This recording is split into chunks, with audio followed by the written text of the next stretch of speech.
Assalamualaikum warahmatullahi wabarakatuh. Alhamdulillah, Alhamdulillah. Hari ini kita bersama dalam satu segmen video yang mana kita akan mengupas isu tentang remaja. Hari ini saya nak sentuh isu tentang what's next after PT3. Apa yang kita perlu buat selepas PT3? Dan saya melihat banyak ragam manusia bila mana mereka dapat result PT3. Ada yang mana gembira, ada yang sedih, ada yang melompat-lompat, ada yang mencangkung, ada yang terus balik ke rumah tak ambil peduli tengok TV. Dan ada pula yang mana mereka jumpa dengan mak mereka, mak nak handset, adik dah 8A nak handset. Jumpa dengan ayah dia minta tampung untuk beli motor, bayarkan untuk lesen motor. Sebab apa, 16 tahun dah boleh ambil lesen motor. Jadi banyak ragam manusia yang mana mereka cuba merancang perkara yang mereka nak buat selepas PT3. Tetapi apa sebenarnya perkara utama yang perlu mereka buat? Di sini saya nak sentuh 3 perkara yang perlu mereka buat. Yang pertama, mereka perlu kembali kepada bersyukur kepada Allah SWT. Kenapa kita kena bersyukur kepada Allah? Sebab sehebat mana kita usaha, sekuat mana kita bersungguh-sungguh, kita tak tidur malam, kita pergi tuition, kita bayar macam-macam, jumpa cikgu, bincang ni, magai ni lah. Tapi sekiranya kita tidak dapat redha Allah, kita tidak dapat keredaan daripada Allah, kita tak dapat persetujuan lesen daripada Allah untuk dapatkan kejayaan, maka tidak akan berlaku. Tetapi apa yang berlaku, itu semua adalah ketetapan daripada Allah. Maka kita kena kembali sujud syukur kepada Allah. Yang kedua, kita kena analisa kekuatan kita. Kita dah 3 tahun kita belajar di tingkatan 1, 2, 3. Maka wajarnya daripada 3 tahun ni kita boleh dah nampak apa potensi kita, apa sifat, apa deria dominance dalam diri kita. Dan daripada situ kita boleh merancang untuk jurusan apa kita nak ambil pada tingkatan 4. Cita-cita apa yang kita nak pada masa depan berdasarkan potensi, bakat dan deria dominance pada diri kita. Kita boleh lihat result geografi dan juga sejarah.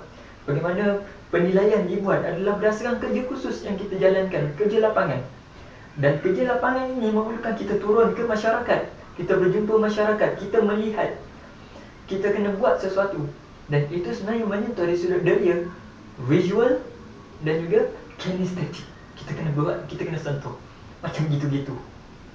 Tetapi dalam subjek-subjek yang lain, lebih banyak masanya di dalam kelas.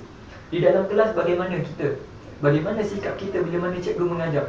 Adakah kita duduk di depan lagi mudah nak masuk, lagi mudah untuk kita nampak, atau kita duduk kat belakang tapi kita juga boleh cemerlang. Jika orang yang duduk kat belakang tapi boleh cemerlang, dia hanya mendengar, orang itu auditory.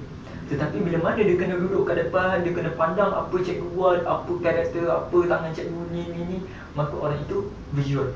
Dan daripada situ, kalau korang kenal deria dominance dalam diri korang boleh rancang apa cita-cita dan apa jurusan yang korang nak ambil pada masa depan. Dan yang ketiga, abang yakin tak semua yang berjaya sebenarnya dalam PT3. Ada juga yang mana mereka target 6A, 7A tapi akhirnya dapat 1A. Pesan abang yang ketiga, jangan sesekali kita putus asa.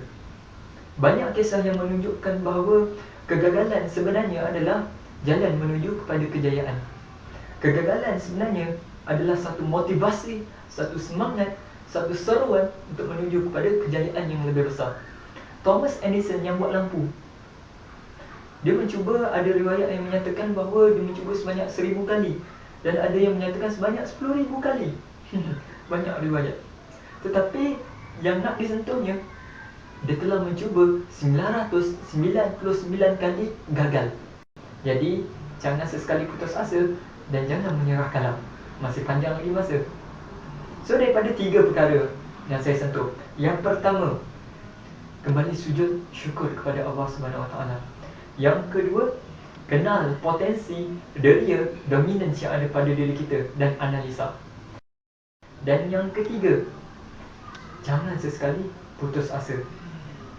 Apa tindakan kita selepas ni? Yang pertama, pilihlah jurusan pada tingkatan 4 nanti berdasarkan deria dominance minat dan juga potensi diri kita. Dan yang kedua, dan sekali-kali putus asa. Jangan takut untuk bangkit semula, tetapi takutlah kepada diri kita yang bersikap berputus asa. Itu saja daripada saya. Kita jumpa lain kali. Assalamualaikum warahmatullahi wabarakatuh.